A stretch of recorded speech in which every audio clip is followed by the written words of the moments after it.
زي ما حضرتك شايف كل الناس بقت بتعرف كل حاجة في كرة القدم، كله بيتكلم في الإحصائيات، في المعلومات، في الأرقام، في التاكتكس، في الخطط. كل الناس بتقيم المديرين الفنيين واللعيبة ومدير الكورة. كل الناس بقى عندها خبرة عريضة. العيل من هو عنده 8 سنين بيكلمك في 3-4-3 والضغط العكسي إلى آخره. في ظل ارتفاع مستوى متابعي الكرة والمشجعين ما بقاش حد يتكلم خالص في الأبجديات، الأساسيات، البديهيات. فلما ما حدش بقى بيتكلم فيها ما حدش بقى بيعرفها. فعشان أنا راجل على قدي قررت إن أنا أعمل لحضرتك مجموعة فيديوهات في أبجديات كرة القدم، البديهيات. ونبدأ من المستطيل الأخضر قبل ما يجي اللعيبة ولا الحكام ولا الحاجات. إيه قصة المستطيل الأخضر ده؟ وإيه العلامات والأقواس ومنطقة الجزاء والسير والحاجات دي كلها؟ فيلا بينا.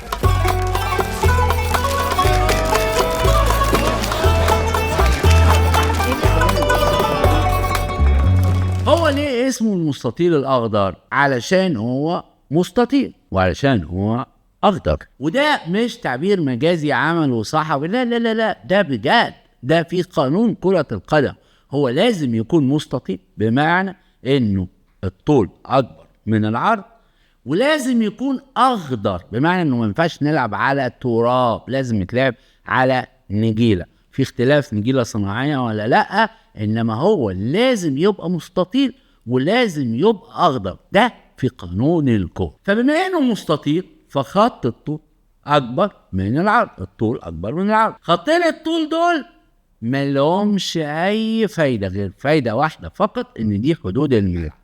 خلينا الأول نقول إنه طولهم مش محدد. مقاييس كرة القدم، مقاييس ملعب كرة القدم مش محددة. الفيفا عنده هاجس إنه يوحد هذه القياسات، لكن شوية في صعوبات لوجستية. لكن على الأقل في المباريات الدولية هنوصل يوما ما إنه الملعب الدولي لازم يكون بقياسات واحدة. إنما لحد دلوقتي مش حاصل. ممكن يبقى 100 ياردة، وأنا هتكلم بالياردة طول الوقت مش بالمتر. 100 ياردة، 110، 120 كده، يعني مسافة بعيدة بين أعلى ملعب وأقل ملعب. ممكن 100 ياردة، ممكن 130 ياردة، مسافة كبيرة جدا. العرض ممكن يبقى 50 60 لحد 100، من 50 ل 100، مسافة كبيرة جدا. خط الطول ده اللي هو بيبقى 100 ياردة أو أكتر ملوش أي فايدة، إلا إنه لو الكرة طلعت منه بتبقى رمي تماس. رمي التماس لمين؟ حسب آخر لاعب لمس الكرة، إنما هو ملوش فايدة غير كده. خط العرض بقى أو خطوط العرض هي اللي فيها كلام كتير جدا. نبدأ بخط العرض نفسه اللي هو الخط النهائي، اللي هو اسمه خط المرمى، مش خط التماس، خط المرمى. خط المرمى ده قلنا انه 50 60 70 80 100، وفي المباريات الدوليه بيبقى ايه المدى اقل، يعني ما يبقاش اقل من 70 ولا اكتر من 80. ويتوسطه المرمى اللي هو كام؟ اللي هو 8 ياردة. 8 ياردة من القائم ده للقائم ده. حلو. هذا الخط لما تتجاوز الكرة حسب تجاوزته فين.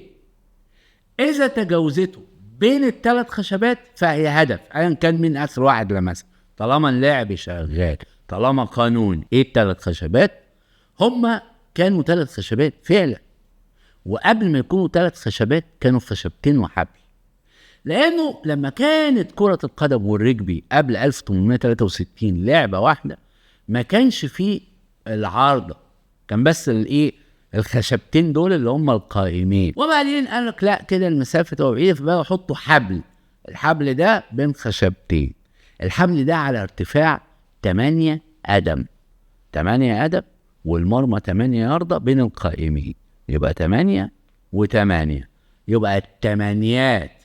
زمان العواجيز امثالي لما كانت الكرة تروح في المقص اللي هو يقولوا عليها السوكة، كان يقول لك راحت في التمانيات، اللي هي 8 ياردة في 8 قدم.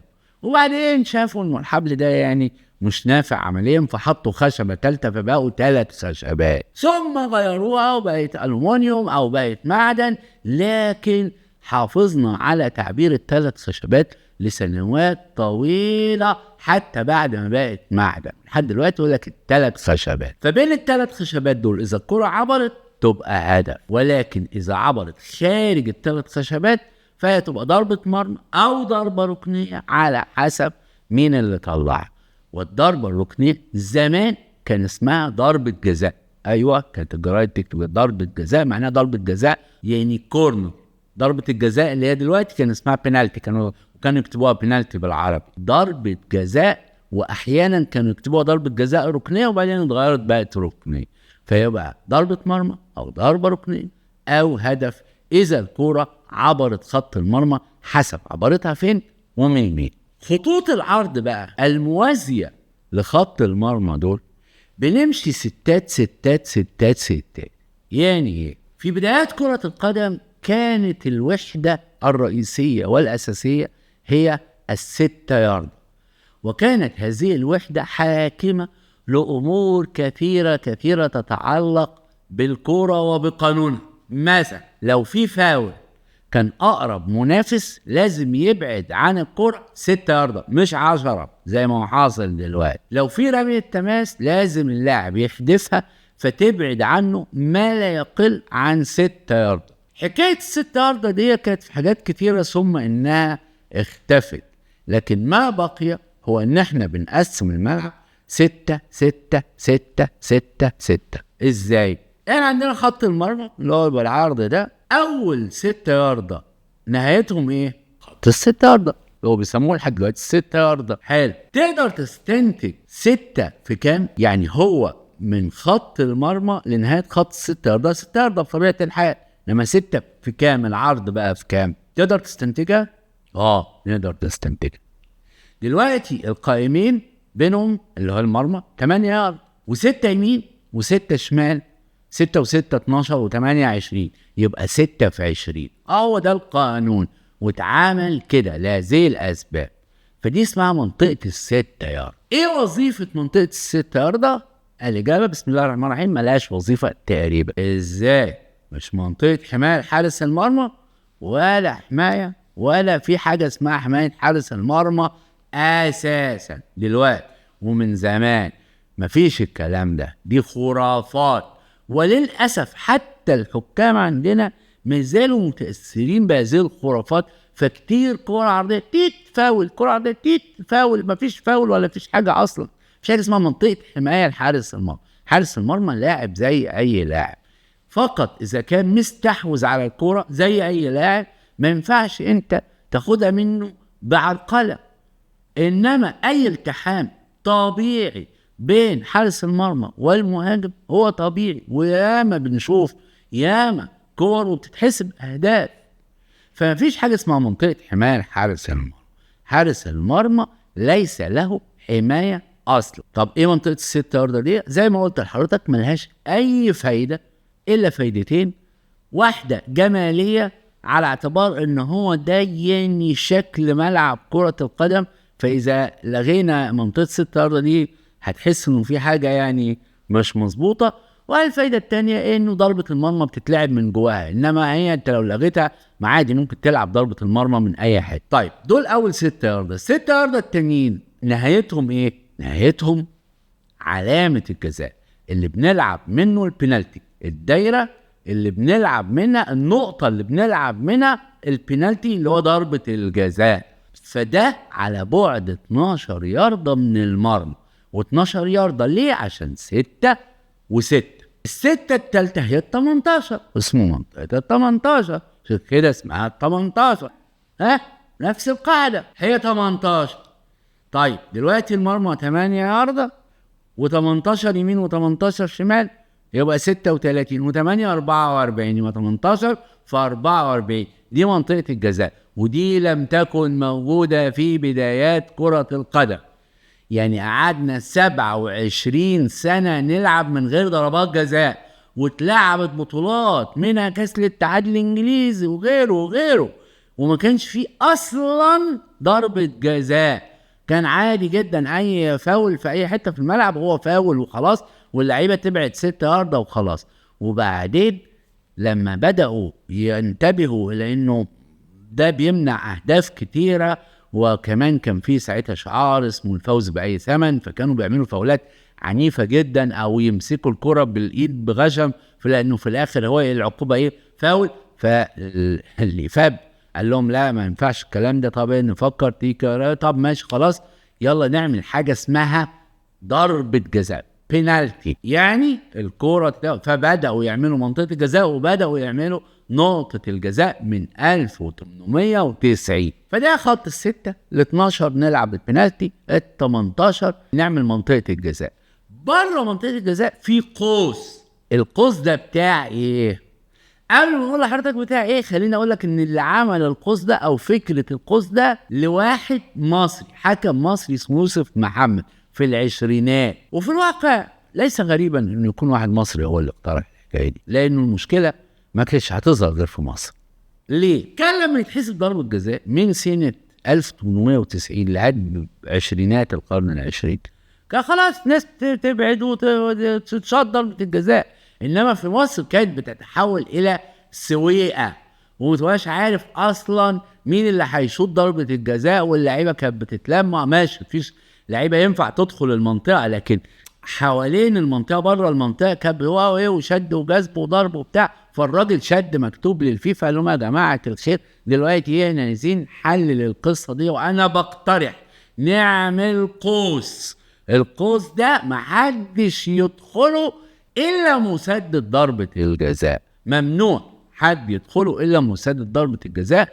والفيفا وافق، الاتحاد الدولي وافق، والفاب وافق، وقالوا تمام برافو عليك. وعملوا ذلك القوس اللي هو بتاع قوس منطقه الجزاء، اللي هو عند تسديد ضربه الجزاء محدش ينفع يدخل جوه هذا القوس الا مسدد الضربه. ولذلك لو انت حبيت تعمل تريكايه مثلا وفي واحد تاني غير مسدد الضربه جوه ما ينفعش، او واحد سدد الضربه بس من بره ما ينفعش، لازم مسدد الضربه يبقى واضح. احنا كده ماشيين ستات، وحتى تلاقي انه النجيله نفسها فيها زاهي وباقي كله 6 ياردة 6 ياردة 6 ياردة، وصولا الى خط النص، نص الملعب. ونص الملعب ده هو اللي بيقسم الملعب نصين، نص الملعب. وله فائدة وأهمية كبيرة جدا جدا جدا، غير أهمية فنية، غير فكرة إنه ده يعني نص الملعب اللي فيه السنتر، لا، وهو النقطة أو الخط اللي بيبدأ منه نحسب الأوفسايد. الأوفسايد يا صديقي هو كرة القدم. كرة القدم من غير أوفسايد مفيش كرة قدم. أولا هي بنت الخطأ نفسه، الخطأ سواء هاندبول أو فاول. نشأت كرة القدم مع نشوء الخطأ، زي الحياة بالظبط. الحياة نشأت مع فكرة الخطأ، لما يبقى في خطأ وفي صح تنشأ الحياة. كرة القدم كمان نشأت كده مع تحديد الأخطاء، الهاندبول والفاول. لكن الخطأ الأبرز كان التسلل، لأن هو ده اللي بيجبر الفرقتين على انتشار اللاعبين بشكل معين، اللي بيجبروا على انهم ما يترصصوش كلهم، ما يتكربسوش كلهم في حتة واحدة. فبالتالي مفيش اوفسايد جوه نص ملعبك. عشان كده ما ينفعش الفريق المنافس يندفع كده. دي اللي طبعا بنشوفها اوقات في الماتشات المصرية، لما يبقى في الوقت بدل الضيع وخلاص فريق ضاغط عايز يحط هدف، يعني يغامر ويطابط 2 عور، فتلاقي المشهد بانه لاعب اندفع بالكرة وبقى هو لوحده او منفرد بالحارس. هذا المشهد مش طبيعي يحصل اثناء المباراة، لانه مفيش اوفسايد قبل نص الملعب. فده بيساعد على نشر اللاعبين مش بيساعد، بيجبر الفريق على نشر اللاعبين بطريقة معينة. خط النص ده بيتوسطوا النقطة اللي بنعمل منها الضربة الموضوعية. الضربة الموضوعية دي اللي هي بتبقى يا إما في بداية المباراة، في بداية الشوط اكشوالي، في بداية الشوط، يا إما بعد إحراز الهدف. وكل فريق لازم يسنتر، لازم يضرب الضربة الموضوعية دي مرة على الأقل، يا إما في الشوط الأول يا إما في الشوط الثاني. عشان كده لما يجي الحكم بيعمل القرعة، اللي بيكسب القرعة مش هو اللي بيعمل الضربة الموضوعية، لا ابسوليوتلي. اللي بيكسب القرعة هو اللي بيختار اذا كان يلعب الضربه الموضوعيه ولا يختار انهي نص ملعب. وغالبا اللي بيكسب القرعه بيختار نص الملعب، لانه لو ما سنطرش في الاول هيسنطر في الثاني. انما اختيار نص الملعب ممكن تفرق من الشوط الاول عن الشوط الثاني، خصوصا لو في شمس. يعني لو انت بتلعب مثلا 3 العصر، الحكم عمل توس وبعدين انت كسبت القرعه، فتقول له انا مش عايز المرمى ده لانه المرمى ده مواجه للشمس. في الشوط الثاني هتبقى الشمس اتكسرت شويه، فيبقى الامر اخف حده، او الهواء في الشوط الثاني هيبقى الهواء اخف، وهكذا. المهم كل فريق بيضرب الضربه الموضوعيه على الاقل مره واحده في المباراه، لكن ممكن يضربها مرتين اذا استقبل هدف، 3. في ناس ضربت الضربه الموضوعيه 7 مرات في ماتش واحد عادي. فيعني هكذا. القوس اللي في النص ده زي القوس بتاع نقطة الجزاء، ويبدو زي القوس بتاع منطقة الجزاء، ويبدو انه يوسف محمد خد الفكرة منه، لانه ده معناه 10 ياردة، يعني محيطه 10 ياردة، معناه انه مفيش حد يدخل القوس اثناء تنفيذ الضربة الموضعية اللي هيسددها واللي هيبصيله. وكان زمان اوقات، ودي حاجة غريبة جدا، يعني دلوقتي بنشوف لاعب واحد بس هو اللي بيعمل الضربة الموضعية. كان زمان 3 بيعملوا الضربة الموضعية، مش ليه 3 واقفين جنب الكرة يعملوا الضربة الموضوعية. اخر حاجة في الخطوط والحاجات دي هي الكورنر. خليني اقول لحضرتك انه في كرة القدم ينفع حسب القانون نلعب الماتش من غير شبكة. من غير شبكة ينفع؟ ينفع، لكن ما ينفعش نلعبها من غير راية ركنية. الراية الركنية دي شرط لإقامة المباراة اللي بتلعب منها الضربة الركنية. حط العلامة والراية والقوس اللي لما تنفذ الضربة الركنية لازم تبقى الكرة جوه القوس، وإلا الحكم لازم يعيدها حتى لو دخلت هدف. لسه فيها أبجديات كتير ولسه في فيديوهات